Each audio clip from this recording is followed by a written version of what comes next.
everything afterwards for Meckanimal, and today we're going to discuss the pump. The pump is that feeling of being gorged with blood that you feel whenever you're working out, and it is a feeling that's well known in bodybuilding environment and well appreciated and embraced in that environment. Unfortunately, when it comes to strength training or even endurance training, I believe the pump is not so useful.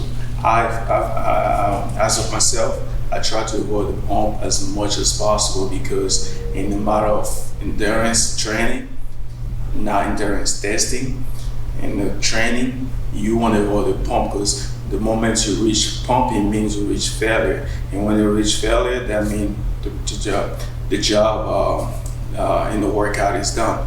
Or actually failed, because if you program properly, you should be able to avoid that failure and go through all the steps that you program for the or reserve for the workout. So my advice to you is try to fall back, step away a little bit from that mindset of chasing the pump and work smart. Have like a methodical approach of training so you can avoid that pump and make tremendous amount of strength gain. Because in spite of the pump being a little useful for muscle growth, most of the gain that you get during the muscle building process, it should be attributed to mechanical tension, and then you have the metabolic fatigue. And if you reach metabolic fatigue in an acute manner right away, the chances are the mechanical tension is not substantial during the workout itself. And I don't want to go too much into detail. What you need to remember is once you reach the pump, it means failure. Let's go over this a simple example. Let's say you want to reach like 100 pull-up, for example, and you have the ability to hit 10 and reach failure. Most likely, if you break it down into 10 set of 10, you're bound not to finish the set, because as the set goes, the fact that you hit your threshold of failure in the first set, most likely the performance is going to be reduced over the next set.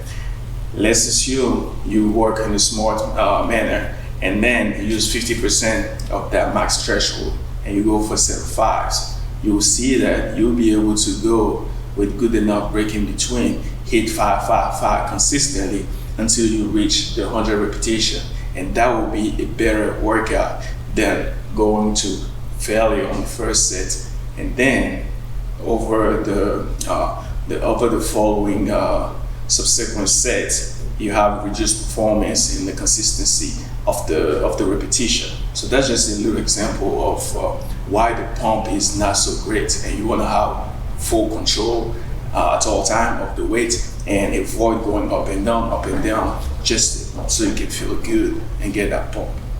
So yes, the pump is just an illusion of being big. You should just focus on having a good quality workout without chasing that pump.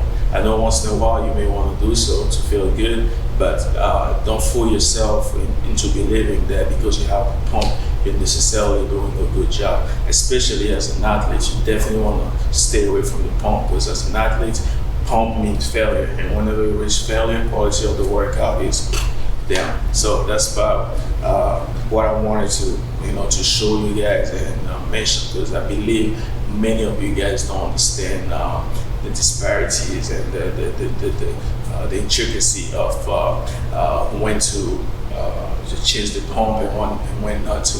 As of what I do, I believe the pump has no need to be around, and I hate the pump. To truth be told, the moment I feel the pump, I know that the rest of my workout is going to be fucked, and I don't need to work around with the pump, because at any given time I look full, and I am feeling full because I know I have that muscle mass. It's just not an illusion, So that's that. So that's about what I wanted to share with you guys today. Something that's overlooked in the fitness community. Pump can make you feel good for the moment, but for a long-term gain, it's not so much of a good idea. Avoid the pump at all costs. That's Meckanimal way everything is, and we always be smooth. Salute.